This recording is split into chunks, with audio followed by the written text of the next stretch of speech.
Asal mula kisah ini berawal dari sebuah legenda yang turun-temurun, menyelimuti hutan jati di Senduro. Dahulu, hidup seorang gadis cantik bernama Ratna yang tinggal di desa kecil di tepi hutan. Ratna adalah gadis yang periang, selalu tersenyum, dan dikenal sebagai gadis yang gemar membantu orang lain. Sayangnya, ia jatuh cinta pada seorang pemuda bernama Satria, seorang pengembara yang sering singgah ke desanya. Dan keduanya berencana menikah dalam waktu dekat. Namun, kisah cinta mereka berakhir tragis ketika suatu malam Satria tak pernah kembali.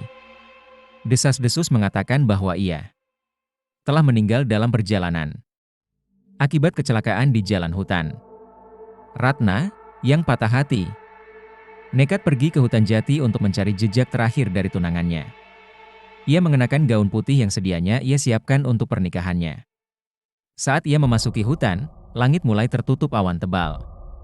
Angin berhembus kencang, dan suara ranting pohon seakan berbisik nama Satria. Ratna terus berjalan semakin dalam, menembus lebatnya pepohonan, tanpa peduli suara-suara aneh yang mulai terdengar di sekitarnya. Satu langkah ke langkah berikutnya, hingga tubuhnya perlahan menghilang di tengah gelapnya hutan. Keesokan harinya, warga desa mencari Ratna. Namun hanya gaun putihnya yang ditemukan tersangkut di salah satu pohon jati. Ratna menghilang begitu saja, seakan ditelan oleh hutan.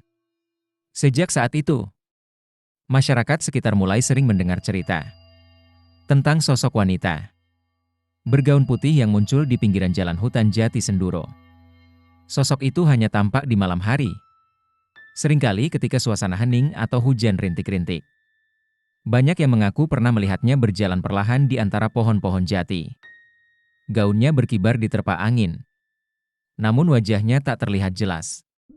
Sesekali, terdengar suara tangisan pelan, seolah ada kesedihan yang dalam yang tak terungkapkan. Beberapa orang menganggap sosok itu adalah arwah Ratna yang tak tenang, masih mencari jejak Satria di dalam hutan. Yang lain percaya bahwa hantu tersebut adalah penunggu hutan yang marah karena hutan dijadikan jalan umum. Namun, tak seorang pun tahu pasti mengapa sosok itu muncul, atau apa yang diinginkannya dari setiap orang yang melintas di jalanan hutan jati Senduro. Malam-malam kelam di hutan Senduro tetap dipenuhi dengan cerita dan rasa takut. Setiap pelintas yang melewati jalan itu selalu waspada, berharap tak melihat sosok misterius dengan gaun putih yang berdiri diam di antara pohon-pohon tua. Tahun demi tahun berlalu, namun kisah tentang sosok wanita bergaun putih di hutan jati Senduro tak pernah padam. Bagi mereka yang nekat atau terpaksa melintasi jalan itu pada malam hari, hutan seakan memiliki nyawanya sendiri. Dahan pohon jati bergoyang meski angin tak bertiup. Suara langkah kaki terdengar di kejauhan, dan aroma bunga melati menyusup di udara, menjadi pertanda bahwa Ratna berada tak jauh dari sana. Suatu malam, seorang sopir bernama Andri harus melintasi jalan hutan jati Senduro. Ia seorang pria tangguh yang bekerja, mengantar barang antar kota dan sering bepergian di malam hari. Banyak cerita yang sudah didengarnya tentang hutan ini, namun ia tak pernah gentar. Baginya, semua itu hanya omong kosong yang sengaja dibuat orang-orang untuk menakut-nakuti. Namun, malam itu tampaknya berbeda. Ketika Andri masuk ke area hutan jati, kabut tebal tiba-tiba menyelimuti sekeliling, mengurangi jarak pandang hingga hampir tak lebih dari 1 meter. Lampu mobilnya menyorot lurus ke depan, tapi hanya memperlihatkan dinding kabut pekat. Ia mulai merasa was-was, mengurangi kecepatan, dan menajamkan pandangan. Di tengah-tengah kabut, samar-samar Andri menangkap bayangan putih yang berdiri di tepi jalan. Ia mengernyitkan dahi, berpikir mungkin itu hanyalah ilusi yang diciptakan oleh kabut. Namun, semakin dekat, semakin jelas sosok itu tampak. Seorang wanita, bergaun putih, dengan rambut panjang terurai, berdiri diam di antara pepohonan. Gaunnya sedikit berkibar seperti tertiup angin. Namun anehnya, malam itu tak ada hembusan angin sama sekali. Dengan cemas, Andri melirik jam di dashboard, menunjukkan pukul 12 lebih sedikit, tengah malam. Berusaha tetap tenang, ia mempercepat laju kendaraannya. berharap bisa segera melewati jalan tersebut. Namun, tiba-tiba suara tangisan pelan mulai terdengar. Samar di tengah suara mesin mobil. Tangisan itu semakin jelas, seolah berasal dari kursi penumpang di sampingnya. Andri menoleh perlahan, kursi itu kosong, namun di kaca sampingnya tampak bayangan gaun putih itu bergerak sejajar dengan mobilnya. Mengikuti kecepatan yang sama. Jantung Andri berdebar kencang, tubuhnya mulai dingin. Ia kembali memacu mobilnya lebih cepat, berharap bisa meninggalkan sosok itu di belakang. Tapi suara tangisan itu terus terdengar, semakin jelas, semakin memilukan. "Satria, di mana kau?" Suara lirih itu terdengar. Satu-satunya hal yang kini ada dalam pikiran. Andri adalah keluar dari hutan ini secepat mungkin. Tak lama kemudian, jalan setapak yang gelap mulai berganti dengan pemandangan desa di kejauhan. Kabut perlahan menghilang, dan suara tangisan itu ikut lenyap seiring Andri keluar dari hutan jati Senduro. Tubuhnya lemas, keringat dingin membasahi keningnya. Andri berhenti di tepi jalan, mengatur napasnya, dan menenangkan diri. Hatinya masih berdebar, tak percaya dengan apa yang baru saja dialaminya. Keesokan harinya, Andri mencoba bertanya pada warga desa tentang sosok itu. Mereka mengangguk paham, seolah-olah sudah sangat mengenal cerita tersebut. "Itu Ratna, anak desa sini yang hilang di hutan. Ia masih mencari Satria, kekasihnya yang tak pernah kembali," jawab seorang warga tua. Kini, Andri percaya bahwa sosok itu bukan sekadar cerita rakyat. Ratna memang ada, mengembara di hutan, terjebak antara dunia ini dan dunia lain, mencari cinta yang hilang. Bagi mereka yang terpaksa melintasi jalan itu, selalu ada rasa takut bahwa gaun putih itu akan muncul lagi, dan suara tangisannya akan terdengar di malam yang sepi. Cerita hilangnya Ratna semakin misterius ketika beberapa warga desa, termasuk seorang paranormal, mencoba mencari tahu apa yang sebenarnya terjadi pada malam Ratna menghilang. Mereka merasa bahwa gaun putih yang tersangkut di pohon jati bukan sekadar tanda bahwa Ratna telah tersesat. Ada sesuatu yang lebih gelap di balik hilangnya gadis itu. Sesuatu yang tak terlihat dengan mata biasa. Seorang lelaki tua bernama Pak Warto, yang dikenal sebagai tetua desa dan penyimpan rahasia banyak peristiwa aneh, akhirnya bercerita kepada para pencari. Pak Warto berkata bahwa pada malam Ratna menghilang, ia melihat Ratna berjalan menyusuri hutan dengan wajah yang tampak kosong dan pandangan yang sayu. Ia seolah tidak menyadari arah yang ia tuju. Seakan-akan ada kekuatan yang memanggilnya ke dalam kegelapan hutan. Menurut cerita Pak Warto, hutan jati Senduro sebenarnya memiliki penjaga gaib yang dikenal dengan nama Dewi Rimba. Dewi ini, konon, adalah roh seorang perempuan dari zaman dahulu yang menjaga kelestarian dan keheningan hutan. Ada cerita lama yang mengatakan bahwa Dewi Rimba sesekali mencari teman dari dunia manusia. Jiwa-jiwa yang tersesat atau yang mengalami kesedihan mendalam. Malam itu, ketika Ratna tersesat dalam kesedihannya, Pak Warto yakin bahwa Dewi Rimba melihat Ratna sebagai teman yang cocok untuk mendampinginya di alam gaib hutan jati. Namun, tak ada yang berani mengutarakan hal ini secara terang-terangan. Bagi masyarakat desa, hutan jati adalah tempat yang sakral, dan mengganggu roh yang ada di sana bisa membawa kemalangan. Meskipun begitu, beberapa warga yang ingin memecahkan misteri ini tetap melanjutkan pencarian, berharap bisa menemukan setidaknya sisa-sisa dari keberadaan Ratna di dalam hutan. Mereka mencoba berbagai cara untuk berkomunikasi dengan alam gaib. Paranormal yang ikut serta menyarankan sebuah ritual khusus untuk memanggil arwah Ratna dan bertanya apa yang terjadi. Mereka menyiapkan sesaji di tengah hutan, di tempat terakhir Ratna terlihat. Ritual berlangsung di malam hari, ketika suasana hutan benar-benar hening, dan hanya suara burung malam yang terdengar. Saat mereka memulai ritual, hawa di sekitar mereka mendadak menjadi dingin, dan angin berhembus kencang seolah-olah hutan bereaksi terhadap keberadaan mereka. Kemudian, dari balik pohon jati yang besar, samar-samar terlihat sosok wanita dengan gaun putih, wajahnya pucat. Matanya kosong, namun tampak penuh dengan kesedihan. Sosok itu berdiri memandang ke arah mereka, tanpa mengeluarkan suara. hanya menatap dengan pandangan yang dalam dan hampa. Salah satu paranormal kemudian bertanya, "Ratna, apa yang terjadi pada malam itu? Mengapa engkau tidak kembali?" Hening sejenak, sebelum suara pelan terdengar. Nyaris seperti bisikan angin, Aku mencari dia, tetapi aku terjebak." Kata-kata itu terputus-putus, seperti terhambat oleh sesuatu. Sang paranormal mencoba mendesaknya, Apa yang membuatmu terjebak, Ratna?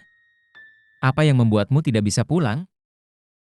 Sosok Ratna tampak gemetar, dan gaunnya berkibar lebih kencang, seolah ada energi kuat yang menahannya.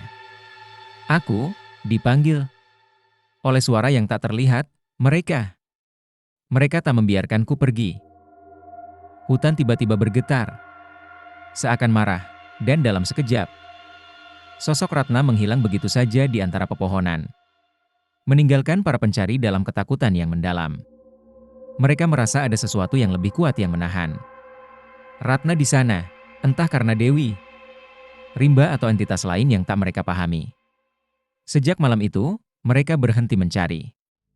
Para pencari kembali ke desa dengan perasaan berat, merasa bahwa Ratna kini menjadi bagian dari misteri hutan jati yang tak akan pernah terselesaikan. Sosok Ratna tetap menjadi bayangan yang sesekali muncul di antara pepohonan, mengisyaratkan bahwa ia masih mencari jalan pulang, namun terjebak dalam keheningan hutan yang abadi. Setelah malam ritual itu, suasana desa sedikit berubah. Meskipun sosok Ratna masih sesekali muncul di tepi jalan hutan, para warga merasa ada yang berbeda. Tidak lagi sekadar ketakutan, tetapi muncul rasa penasaran. Mereka ingin tahu, apa sebenarnya yang terjadi pada Ratna dan Satria di masa lalu? Apakah cinta Ratna yang begitu kuat itu benar-benar cukup untuk membuat arwahnya terjebak di hutan? Pak Warto, sang tetua desa, tidak menyerah begitu saja. Ia yakin ada petunjuk yang masih tersembunyi di hutan jati. Senduro yang bisa membantu menuntaskan misteri hilangnya Ratna. Bersama beberapa pemuda desa, termasuk Budi yang kondisinya mulai membaik setelah malam ritual, Pak Warto memutuskan kembali masuk ke dalam hutan dengan harapan bisa menemukan petunjuk atau tanda yang bisa menjelaskan apa yang sebenarnya terjadi pada Satria, kekasih Ratna. Mereka memulai pencarian dari tempat yang diakini sebagai titik terakhir Ratna terlihat. Setelah berjam-jam menelusuri pepohonan tua yang tampak semakin lebat, salah satu pemuda, Anton, tiba-tiba merasakan hawa dingin di sebuah area yang berbeda dari tempat lainnya. Seperti ada energi aneh yang menarik mereka mendekat. Pak Warto menyarankan agar mereka berhati-hati. Tetapi rasa penasaran yang kuat membawa mereka semakin dalam ke area tersebut. Di tempat itu, mereka menemukan sesuatu yang mengejutkan, sebuah kalung tua yang terlilit di akar pohon jati besar. Kalung itu terbuat dari perak, dengan liontin kecil berbentuk hati, dan tampak telah lama terkubur di sana. Ketika Pak Warto mengangkat kalung itu, bayangan masa lalu tampak kembali. Mereka semua terdiam, merasa yakin bahwa kalung itu adalah milik Satria. Karena desas-desus lama mengatakan bahwa Satria memang sering mengenakan kalung berbentuk hati sebagai simbol cintanya pada Ratna.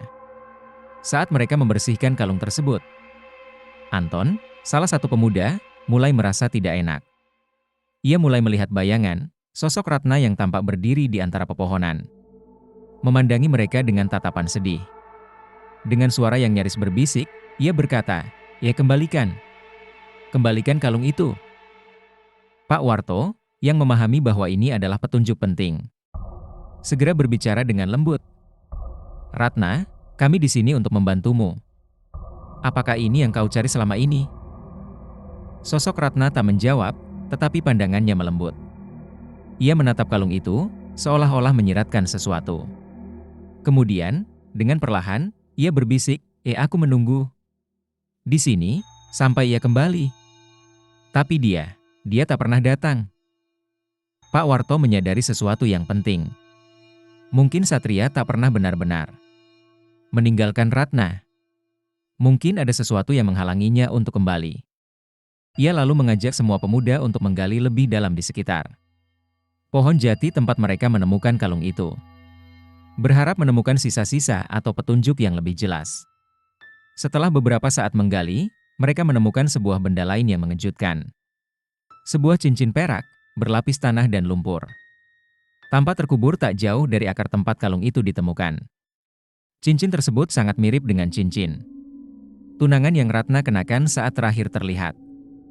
Dalam benak Pak Warto, semua mulai terhubung.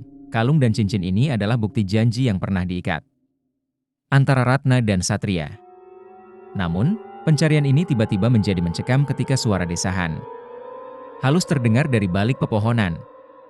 Seolah-olah ada yang mengawasi mereka. Sesuatu yang tak terlihat, namun sangat nyata, mulai terasa mengelilingi mereka. Seperti ada kehadiran yang ingin memberitahu lebih banyak. Dan tiba-tiba, di antara suara gemerisik daun dan angin, terdengar bisikan samar, "I aku masih di sini." Pak Warto menoleh, mendapati sosok bayangan samar yang diakininya sebagai Satria berdiri tak jauh dari mereka. Sosok itu terlihat lemah dan rapuh, namun wajahnya menyiratkan rasa rindu yang mendalam. Pak Warto segera berkata dengan suara bergetar, "Satria, jika ini benar-benar kau, tunjukkanlah jalan agar kami bisa menuntaskan keresahan." "Ratna, katakan apa yang membuatmu terperangkap di sini."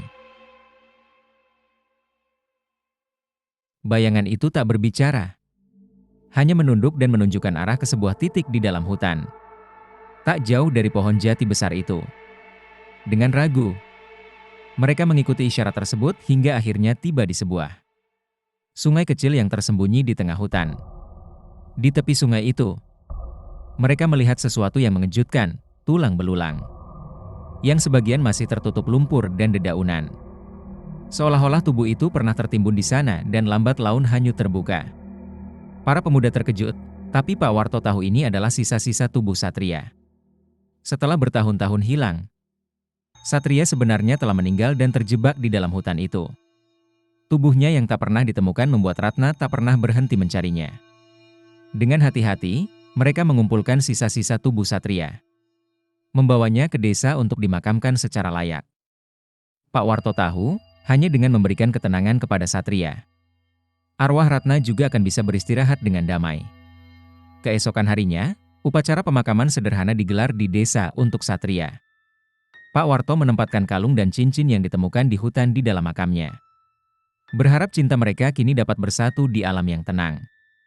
Malam itu, warga desa berkumpul di tepi hutan, menyalakan lilin-lilin kecil dan menaburkan bunga sebagai tanda penghormatan terakhir. Dan sejak saat itu, sosok Ratna tak pernah lagi terlihat di hutan jati Senduro. Warga desa percaya bahwa ia akhirnya bersatu dengan kekasihnya di alam yang damai, bebas dari kegelapan hutan yang telah membelenggunya selama bertahun-tahun. Namun, meski hutan jati Senduro kini tampak tenang, banyak yang masih merasa bahwa jika kau mendengarkan dengan hati-hati saat malam tiba, di tengah suara daun yang bergesekan, mungkin kau masih bisa mendengar bisikan samar dari cinta. Ratna dan Satria, kisah cinta abadi yang menyatu di dalam hutan.